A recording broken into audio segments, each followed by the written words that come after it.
Le mime Marcel Marceau est ici sur ce plateau.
Marcel Marceau, merci d'être avec nous sur le plateau de TV5. Je disais, votre nom à travers le monde résonne parce que c'est l'imaginaire du spectacle. Vous avez dit, je crois, un jour, dans le silence, je suis un nageur de fond qui fend l'eau et qui devient poisson, une sorte de poète qui traduit des images avec son corps.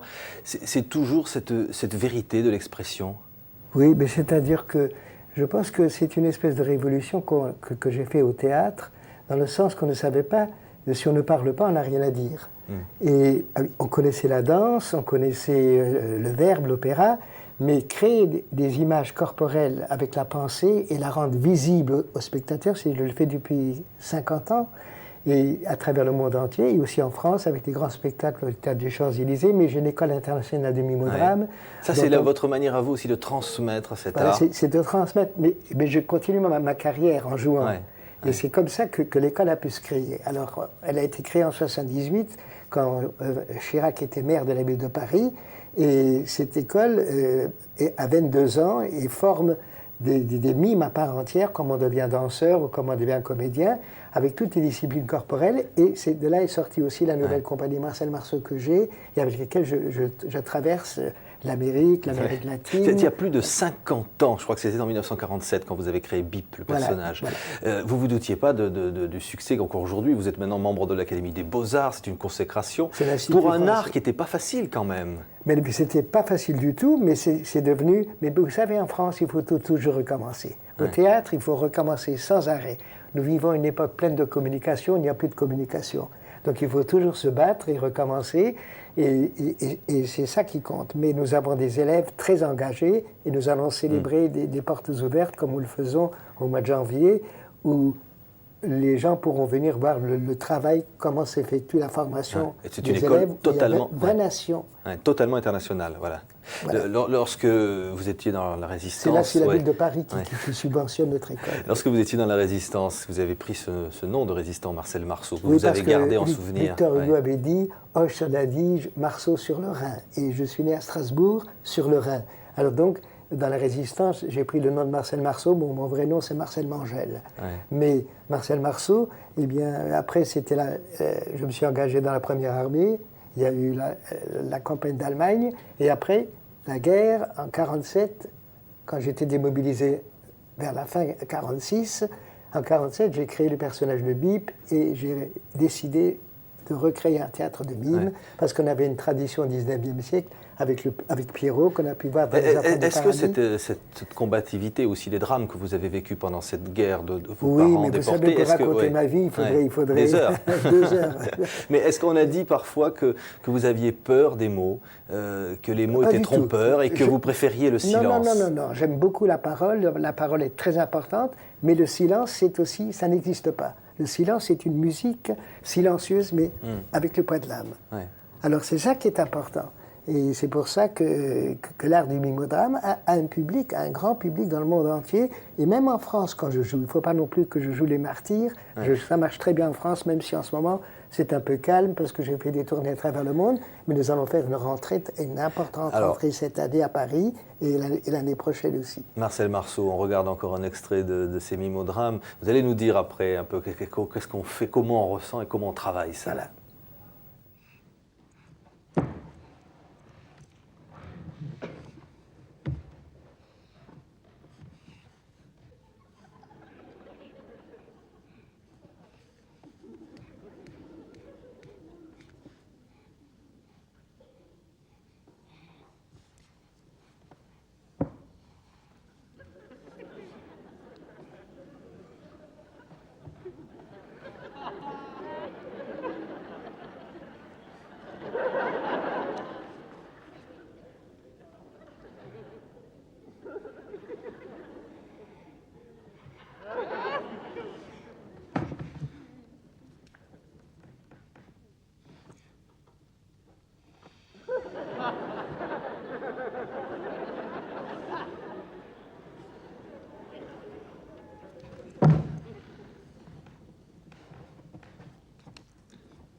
Votre langage, à vous, Ça, est basé sur les émotions. Non, mais ça, il faut que je dise que c'était Bip qui est dans un cirque ambulant. Donc là, il fait l'acrobate. Quand je disais, votre langage sont les émotions, c'est la tristesse, c'est le désespoir, la joie, le rire. Oui, c'est-à-dire c'est les conventions de caractère, mais les élèves sont répartis avec des disciplines corporelles différentes, la danse, l'acrobatie, l'escrime, le mime corporel profond. Et alors donc, c'est une grammaire, c'est comme une formation pour un danseur, c'est une grammaire très Alors élargie. on apprend ça comme on apprend des mots pour apprendre une langue. Alors on commence par quoi? Si je vous dis le courage, la fierté, l'orgueil? Mais non, on ne commence pas par ça, parce qu'on ne peut pas le montrer. Il y a des conventions de caractère, mais d'abord par une gymnastique générale de la tête, le cou, la poitrine, les mains, les pieds, tout ça, les positions. Il y a 250 positions de mains. C'est vraiment un art complètement total avec le corps. Et après, quand on commence à comprendre ce que c'est que la suspension du corps, on peut faire des conventions de caractère. Si c'est la colère, si c'est la mélancolie, c'est par les conventions de caractère, c'est l'alphabet du mime. Les élèves apprennent à devenir des comédiens profonds et le théâtre naît ainsi.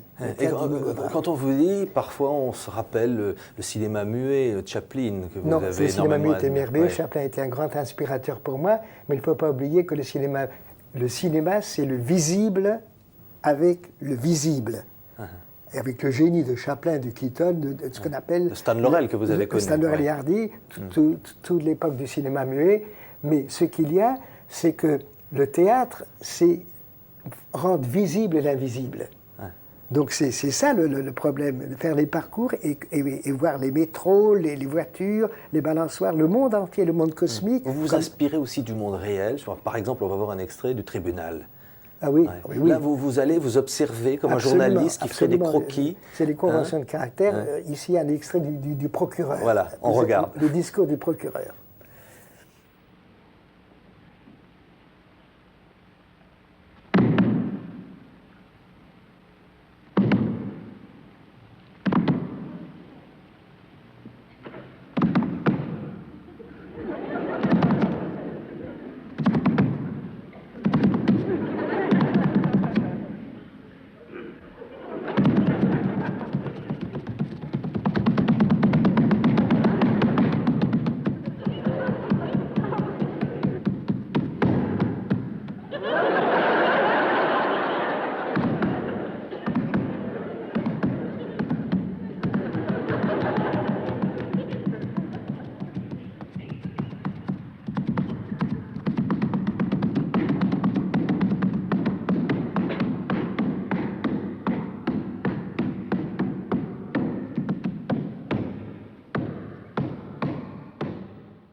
Vous avez dit, je crois un jour, je crois à la rédemption humaine grâce au théâtre. Vous croyez que le théâtre peut changer le monde? Je pense que c'est une prise de conscience importante pour que la culture ne tombe pas comme tous les arts en général. Je ne fais pas de préférence d'un art sur l'autre, mais il est certain que nous sommes influencés par la sculpture, par la peinture, par la sacralisation du geste, et c'est tout un monde qu'on ne connaît encore pas assez, surtout les jeunes. C'est pour ça qu'une école que nous avons d'abord au départ est très importante, ouverte au public pour qu'ils voient le procédé du travail, et ensuite le spectacle il commence où ces jeunes qui ont été formés à mon école deviennent des comédiens mimes à la recherche de la perfection. Vous créez de l'espace sur scène, il n'y a rien quasiment, vous créez des objets par le mouvement. Oui, par exemple, si je fais ça, ce qui a été imité très longtemps quand je fais ça, c'est pas seulement de faire un geste, c'est ce qu'il y a derrière, le parcours. Quand il y a des oiseaux, il faut vraiment se marier en profondeur avec la nature ou avec les institutions. Et c'est pour ça que notre art va profondément à la recherche du point de l'âme. Quand vous voyez justement un oiseau, on va voir un extrait de l'oiseleur, comme vous faisiez à l'instant. Je veux bien l'oiseau. Ouais. Vous regardez l'oiseau comme il vole, etc. Exactement, pour le refaire. C'est ça, et puis c'est ça. Et puis c'est un poisson, ou les poissons. Donc, dans la création du monde, je me mets en relation complètement avec cette création d'après la Genèse, et ainsi on arrive à recréer le symbolisme, la métaphore, et tout ce que les gens qui parlent disent. Ils ne savent pas que notre art, sans parler, accomplit justement ce que les mots disent. je ne trouve pas du tout que le mime soit supérieur au mot. Je trouve que, parce que j'étais formé également à l'école du Lin, je voulais devenir comédien parlant, mais je me suis dit, il y avait une tradition en France avec le Pierrot blanc, eh bien, Bip va aller dans la mémoire de ce Pierrot tout en étant complètement contemporain avec le visible et l'invisible, et oui, également un théâtre de mime avec une troupe. Donc cette école est comme un conservatoire, si on veut, qui va créer justement, dans ce 21e siècle, l'art du mime va apporter au théâtre une force dynamique avec le silence et la musique, bien entendu, mais on dit que la musique est faite de silence et qu'elle est faite avec les sons, eh bien c'est ce que nous employons. Mais tout d'abord, nous partons avec le silence total, et ensuite s'inscrit la musique d'après. On marie silence et musique. On regarde un extrait de L'Oiseleur.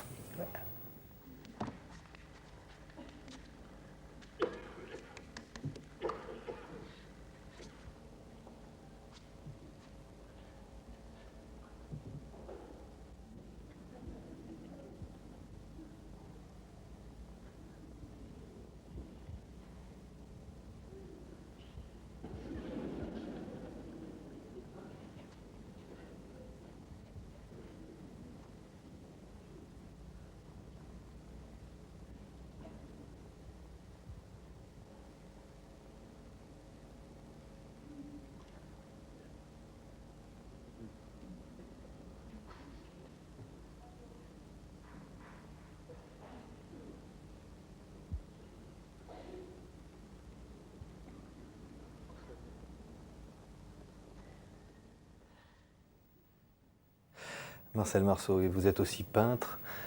Aujourd'hui, vous formez des jeunes. Quelles sont les plus grandes émotions que vous ressentez encore aujourd'hui?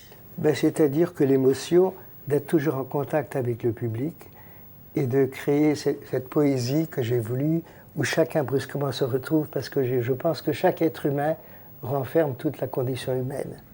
Et ça, j'ai pris conscience de ça. Je ne pense pas qu'on est comique quand on veut être comique. Je crois que le comique peut être tragique. La seule personne qui ne rit pas, c'est la personne dont on rit. Alors c'est comme ça que ça arrive dans la vie. La solitude, le côté solidaire de l'homme, et aussi le rappel d'une prise de conscience sur tout ce qui s'est passé à travers le XXe siècle que nous avons vécu, et le génocide, la guerre, aussi l'amour et la compassion, et tout ce qui s'est passé dans ces derniers temps en France avec cet ouragan.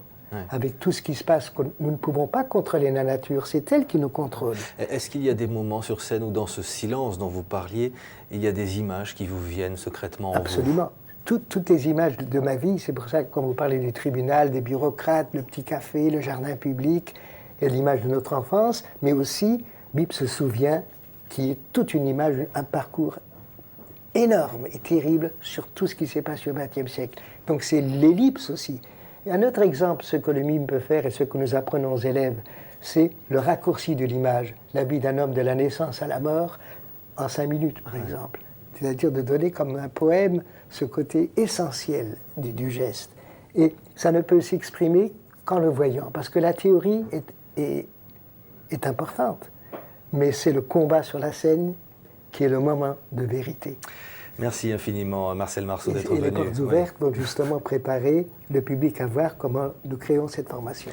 Merci infiniment, Marcel Marceau, d'être venu sur le plateau de TV5, invité de TV5 Questions. Merci, et on ira bien sûr vous applaudir, vous voir et écouter ce silence. Merci infiniment à vous de nous avoir suivis, et très bonne journée à tous.